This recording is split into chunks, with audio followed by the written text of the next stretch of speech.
दोस्तों, एक बार की बात है, एक दिन बुद्ध श्रावस्ती के ही एक गांव में भिक्षाटन के लिए पहुंचते हैं। जब बुद्ध गांव में प्रवेश करते हैं तो देखते हैं कि पूरे गांव में सन्नाटा छाया हुआ है। दूर दूर तक कोई व्यक्ति नजर नहीं आ रहा था। बुद्ध उस गांव के पहले द्वार पर जाते हैं और कहते हैं, भिक्षाम देहि, परंतु भीतर से बाहर कोई नहीं आता। बुद्ध दूसरे द्वार पर जाते हैं, परंतु कोई दरवाजा नहीं खोलता। बुद्ध तीसरे द्वार पर जाते हैं, परंतु उस द्वार से भी कोई व्यक्ति बाहर नहीं आता। फिर अचानक से एक दरवाजा खुलता है, जिसमें से एक व्यक्ति बाहर निकलता है। वो जल्दी से बुद्ध का हाथ पकड़ता और उन्हें अपने घर में ले जाता है और कहता है, क्षमा करें, परंतु इस समय आप बाहर नहीं जा सकते। उंगली माल को श्रावस्ती की सीमा पर देखा गया है। सभी गांव वाले डर के मारे अपने अपने घरों की खिड़कियां, दरवाजे बंद करके बैठे हुए हैं। बुद्ध उस व्यक्ति से पूछते हैं, कौन है ये उंगली माल और उससे इतना भय क्यों है? वह व्यक्ति कहता है, उंगली माल एक राक्षस है। उसे जो भी मनुष्य मिलता है, बच्चा, वृद्ध, स्त्री या पुरुष, यहाँ तक कि सन्यासी भी, वो किसी को भी नहीं छोड़ता। महाराज प्रसन्नजीत के सैनिक भी उससे डरते हैं। बुद्ध उस व्यक्ति से पूछते हैं, क्या वो ये सब धन के लालच में करता है? वो व्यक्ति कहता है, नहीं, धन का उसे कोई लालच नहीं है। वो जब भी किसी मनुष्य पर वार करता है तो उसकी उंगली काट कर अपने गले की माला बनाता है, इसलिए उसका नाम उंगली माल पड़ गया है। और यह भी सुना है कि जब उसके गले की माला में 100 उंगलियां पूरी हो जाएंगी तो उसकी विनाशक शक्तियां और भी ज्यादा बढ़ जाएंगी। बुद्ध कहते हैं, आभार आपका जो आपने मुझे उसके बारे में बताया। फिर वो व्यक्ति बुद्ध से कहता है कि कृपा कर आप बाहर न जाइए, क्योंकि वो आप पर भी वार कर सकता है। बुद्ध कहते हैं, भय से अपनी राह छोड़ दो, ऐसा मैंने कभी नहीं किया। मुझे भिक्षा मांगता देख जन जन के हृदय में उंगली माल का भय कम होगा। फिर वो व्यक्ति कहता है, नहीं बुद्ध, आप मत जाइए, वो बहुत ही ज्यादा खतरनाक है। बुद्ध कहते हैं, वो खतरनाक नहीं बल्कि दुखी है और मुझे उसके पास जाना होगा, क्योंकि उसे मेरी आवश्यकता है। इतना कहकर बुद्ध उस व्यक्ति के पास से चले जाते हैं। कुछ दूर चलने के बाद बुद्ध वन में प्रवेश करते हैं। वन में चारों ओर एक सन्नाटा छाया होता है। दूर दूर तक ना तो कोई मनुष्य और ना ही कोई पशु पक्षी दिख रहा होता है, परंतु बुद्ध अपने मार्ग में आगे बढ़ते रहते हैं। अचानक बुद्ध के सामने उंगली माल आकर खड़ा हो जाता है। उसका रूप इतना डरावना होता है कि कोई भी व्यक्ति उसे देखकर ही भयभीत हो जाए। उसके गले में उंगलियों की माला होती है। चेहरा और हाथ रक्त से सने होते हैं और शरीर बलशाली होता है। उसका रूप इतना भयानक होता है कि किसी भी साधारण व्यक्ति के प्राण तो उसे देखते ही निकल जाए, परंतु बुद्ध पर उंगली माल के इस डरावने रूप का कोई भी असर नहीं होता। बुद्ध कुछ क्षण तक एक शांत मुस्कुराहट के साथ उंगली माल की तरफ देखते हैं और फिर उसकी बगल से निकलकर अपने मार्ग में आगे बढ़ जाते हैं। बुद्ध को ऐसा करते देख उंगली माल को ये समझ नहीं आता कि उसके साथ ये हो क्या रहा है। वह मन ही मन सोचता है कि मुझे देखकर लोग या तो भाग जाते हैं या मुझे देखकर ही मर जाते हैं या फिर मुझसे अपने प्राणों की भीख मांगने लगते हैं। मैंने कई सन्यासियों को भी मारा है, परंतु मैंने आज तक कोई ऐसा व्यक्ति नहीं देखा जो मुझे नजरअंदाज करके अपने मार्ग में आगे बढ़ जाए। या तो इसने मुझ पर ध्यान नहीं दिया होगा, या फिर हो सकता है कि यह देख ही ना सकता हो, परंतु मुझे इससे क्या, मुझे तो अपनी उंगलियों की माला पूरी करनी है। उंगली माल बुद्ध को आवाज लगाता है, ए साधु रुक। फिर भी बुद्ध उंगली माल को नजरअंदाज करते हैं और अपने मार्ग में आगे बढ़ते रहते हैं। उंगली माल और ज्यादा क्रोध में भरकर बुद्ध को आवाज लगाता है, ए साधु रुक। फिर भी बुद्ध उंगली माल को फिर से नजरअंदाज करते हैं और अपने मार्ग में आगे बढ़ते हैं। उंगली माल तीसरी बार बहुत ही ज्यादा क्रोध में भरकर आवाज लगाता है, ए साधु रुक। फिर बुद्ध रुकते हैं। उंगली माल बुद्ध के पास जाता है और कहता है, मेरे आदेश देने के बाद भी तू रुका क्यों नहीं? बुद्ध कहते हैं, मैं तो बहुत पहले ही रुक चुका हूँ, तुम ही चलते जा रहे हो। उंगली माल ये समझ ही नहीं पाता कि बुद्ध क्या कह रहे हैं, परंतु वो इतना जरूर समझ जाता है कि सामने खड़ा व्यक्ति उससे थोड़ा भी नहीं डर रहा है। उंगली माल बुद्ध को डराने के लिए चिल्लाकर पूछता है, ए साधु, तुझे मुझसे भय नहीं लग रहा है क्या? मैं आदि मानव हूँ। बुद्ध कहते हैं, नहीं, तुम मानव हो। बुद्ध की यह बात उंगलीमाल के हृदय पर लगती है। पहली बार उसे किसी ने मानव कहा था, परंतु वो इस बात को नजरअंदाज करने का प्रयास करता है और बुद्ध से पूछता है, ए साधु, तूने ये क्यों कहा कि तू कब का रुक चुका है, जबकि तू तो चल रहा था, और तूने ये क्यों कहा कि मैं नहीं रुका? बुद्ध कहते हैं, मैं बहुत पहले ही रुक चुका हूँ, यानी मैंने ऐसे सारे बुरे कृत्य करना पहले ही छोड़ दिया है जिससे किसी भी व्यक्ति को कष्ट पहुँच सकते हैं। सब जीना चाहते हैं, बस तुम उन्हें करुणा से देखने का प्रयास करो।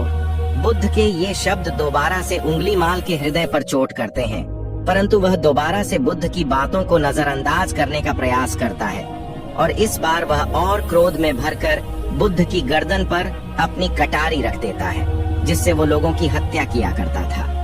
और बुद्ध से चिल्लाकर कहता है, नहीं, मानव में ना तो प्रेम है और ना ही करुणा है, सिर्फ छल और कपट है, इसलिए मैं सबकी हत्या करूंगा और किसी को जीवित नहीं छोड़ूंगा। बुद्ध कहते हैं, तुम्हें लोगों ने बहुत दुख दिया है उंगलीमाल। क्रूरता मनुष्य अज्ञान के कारण ही करता है।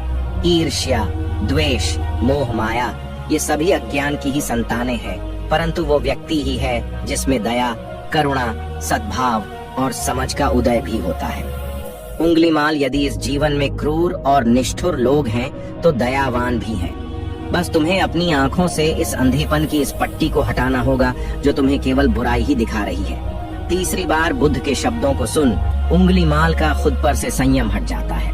उसे समझ नहीं आता कि पहली बार उसे अपना आपा इतना कमजोर क्यों महसूस हो रहा है। वह कोशिश तो करता है क्रोध करने की, परंतु कर नहीं पाता। वो बड़ी हिम्मत जुटाकर क्रोधित होने का नाटक करके बुद्ध से कहता है, तुम और व्यक्तियों जैसे नहीं हो। बुद्ध कहते हैं, मैं हर व्यक्ति जैसा ही हूँ, बस जागृत हूँ और यह सिद्ध कर रहा हूँ कि हर व्यक्ति में जागने की क्षमता है। मेरा मार्ग क्रूरता को दया में परिवर्तित करता है। उंगलीमाल, तुम अनजाने में घृणा के पथ पर हो, बस इस क्षण रुक जाओ। तुम्हारे भीतर भी एक क्षमता है कि तुम दया और करुणा के पथ पर चल सको। इतना सुनते ही उंगलीमाल के हाथ से कटारी जमीन पर गिर जाती है और उसकी आंखों से आंसू बहने लगते हैं। भला कोई कब तक बुद्ध को अनदेखा करेगा? उंगलीमाल रोते हुए बुद्ध से पूछता है, क्या आप वही हैं जिन्हें लोग बुद्ध कहते हैं, जो लोगों को मुक्ति के मार्ग पर चलना सिखाते हैं? फिर बुद्ध कहते हैं कि हाँ, मैं वही हूँ और तुम्हें भी मुक्ति के मार्ग पर ले जाना चाहता हूँ। फिर उंगलीमाल कहता है, परंतु मैं अब बहुत दूर निकल गया हूँ। मैंने बहुत हत्याएं करी हैं और बहुत पाप करे हैं। मैं अब चाहकर भी वापस नहीं लौट सकता और मेरा वापस लौटना अब असंभव है। बुद्ध कहते हैं, असंभव कुछ भी नहीं, जब जागो तभी सवेरा। उंगलीमाल कहता है, मैं अब पुनः जीवन की ओर नहीं मोड़ सकता, बहुत देर हो चुकी है। बुद्ध कहते हैं, तुम में इतनी चेतना है कि तुम जानते हो कि जो तुमने अब तक किया वह बुरा था। इसका अर्थ यह है कि तुम जानते हो कि क्या अच्छा है और क्या बुरा है। उंगलीमाल, जिस दिन से तुमने अच्छा कार्य करना शुरू कर दिया, उस दिन से तुम्हारा एक नया जीवन शुरू हो जाएगा। फिर उंगलीमाल कहता है, मैं कितने भी अच्छे कार्य क्यों न कर लूं, परंतु लोग मुझे उसी दृष्टि से देखेंगे और मुझे चैन से जीने नहीं देंगे। बुद्ध कहते हैं, उंगलीमाल, यदि तुमने हिंसा का मार्ग छोड़ा तो मैं तुम्हें मार्ग दिखाऊंगा और तुम्हारा संरक्षण करूंगा और तुम्हें लोगों की घृणा से बचाऊंगा। बस पहला कदम तुम्हें ही उठाना होगा। उंगलीमाल पूछता है, क्या ये हो सकता है? बुद्ध कहते हैं, अवश्य हो सकता है। तुम में असामान्य बुद्धि है उंगलीमाल, तुम परम सत्य के पथ पर बहुत आगे जाओगे। उंगलीमाल रोते हुए बुद्ध के चरणों में गिर पड़ता है और कहता है, मैं आपको वचन देता हूँ कि मैं सारे बुरे कृत्य करना छोड़ दूंगा और आपके पीछे करुणा के पथ पर चलना सीखूंगा। कृपा कर आप मुझे अपना शिष्य बना लीजिए। बुद्ध कहते हैं, मैं किसी को अपना शिष्य नहीं बनाता, बल्कि व्यक्ति स्वयं मेरे संग से जुड़ता है। उंगलीमाल उसी समय बुद्ध का भिक्षु बन जाता है। यहाँ पर एक बात समझनी जरूरी है कि बुद्ध किसी को भी अपना शिष्य या भिक्षु नहीं मानते थे। जो भी व्यक्ति उनके साथ जुड़ता था वो उसे केवल मार्ग दिखाते थे और वो उस मार्ग पर चलता था। भिक्षु और शिष्य शब्द केवल संघ से जुड़ने वाले लोगों की पहचान होती थी। बुद्ध का भिक्षु बनने के बाद उसका नाम अहिंसक पड़ जाता है।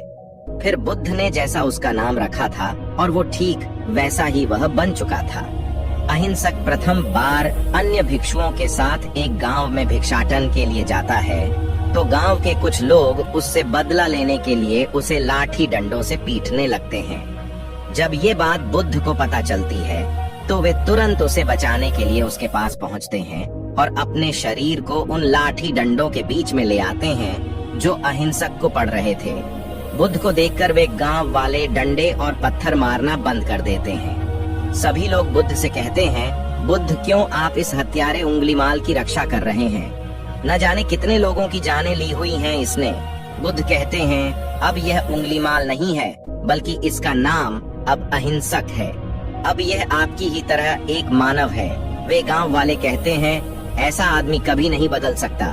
बुद्ध कहते हैं, यह बदल चुका है, बस आप सब लोग इसे अपनी पुरानी दृष्टि से देख रहे हैं। यदि यह उंगलीमाल होता तो क्या आप में से किसी में भी इतना साहस या बल होता कि कोई इसे एक उंगली भी लगा सके? ये आपका हर वार खाता रहा और क्या इसने आप पर कभी पलट कर वार किया? नहीं ना। क्या ये परिवर्तन आपको नहीं दिखा? आज इसने सारे बुरे कृत्य छोड़ डाले हैं। आप लोगों के द्वारा इतनी मार खाने के बाद भी इसकी आंखों में आपके लिए क्रोध नहीं है। क्या यह बदलाव आपको नहीं दिख रहा है? ये तो बदल गया, परंतु आप कब बदलोगे? इतने में ही उन गांव वालों में से एक स्त्री कहती है, यह परिवर्तन मैंने स्वयं देखा है। वो स्त्री गांव वालों से कहती है, आप में से कौन ऐसा है जो दूसरों के दुख में दुखी हो, दूसरों की पीड़ा सहन ना हो, तो उसे हर प्रकार की सहायता प्रदान करे, और ऐसा इस भिक्षु ने किया है। 2 दिन पहले एक व्यापारी अपनी पत्नी को लेकर जा रहा था और उसकी पत्नी प्रसव पीड़ा से व्याकुल थी। तब मैं पास से ही गुजर रही थी, इसलिए मैं भी दौड़ी दौड़ी गई। उस स्त्री की पीड़ा बढ़ती ही जा रही थी। घना जंगल होने के कारण उसे कहीं ले जाया भी नहीं जा सकता था। तभी यह भिक्षु वहां आ पहुंचा और इसने मुझसे पूछा कि क्या हुआ बहन? मैंने इसे बताया कि यह स्त्री प्रसव पीड़ा में है और इस घने वन में हम कुछ कर भी नहीं पा रहे हैं। कब तक यह कष्ट भोगेगी, कहीं इसके और इसके बच्चे के प्राण न चले जाएं। फिर इस भिक्षु ने मुझसे कहा कि ऐसा नहीं होगा, मैं अभी अपने गुरु के पास जाऊंगा, वे अवश्य ही कोई मार्ग दिखाएंगे। इतना कहकर यह भिक्षु दौड़कर वहां से चला गया। बुद्ध कहते हैं कि फिर व्यथित हो अहिंसक मेरे समक्ष आया और मेरे पैरों में गिरकर मुझसे कहने लगा, बुद्ध, एक स्त्री गहन प्रसव पीड़ा में है और उसकी पीड़ा बढ़ती ही जा रही है।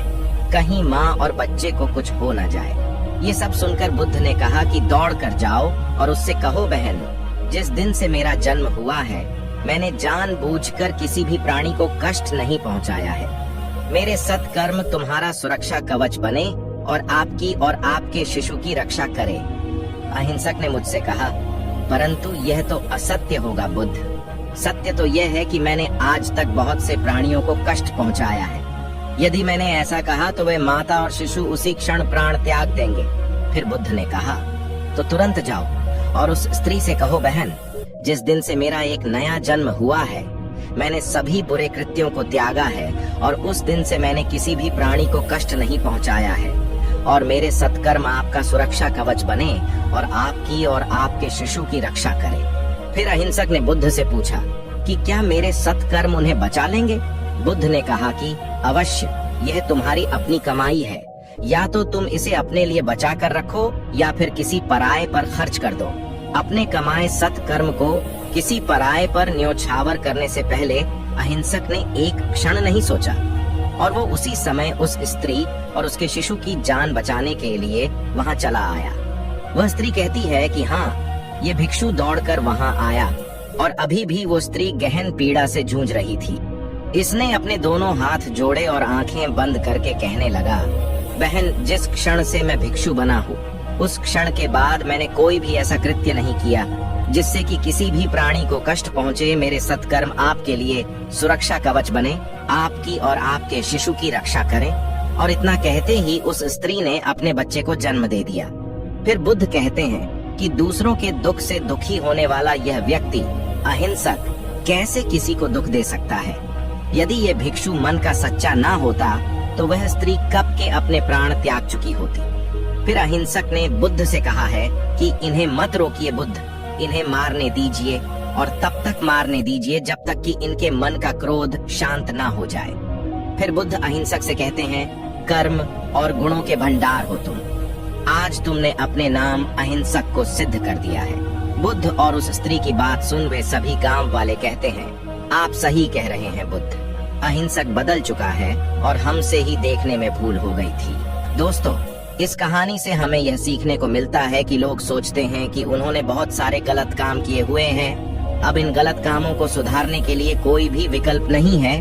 इस पर गौतम बुद्ध कहते हैं कि चाहे आपने अब तक कितने भी बुरे काम क्यों न किए हुए होंगे, लेकिन अगर आप एक विचार को अपने मन में लाते हैं कि अब मुझे कुछ सही करना है, तो वही विचार आपके रूपांतरण का कारण बन सकता है। पर सबसे जरूरी बात यह है कि क्या आप पहला कदम उठाने के लिए तैयार हैं? तो दोस्तों, आज की वीडियो में बस इतना ही। आशा करते हैं कि आपको कुछ सीखने को मिला होगा। हमें कमेंट्स में बताएं। अगर आपको वीडियो अच्छी लगी तो एक लाइक और चैनल को जरूर सब्सक्राइब करना। धन्यवाद।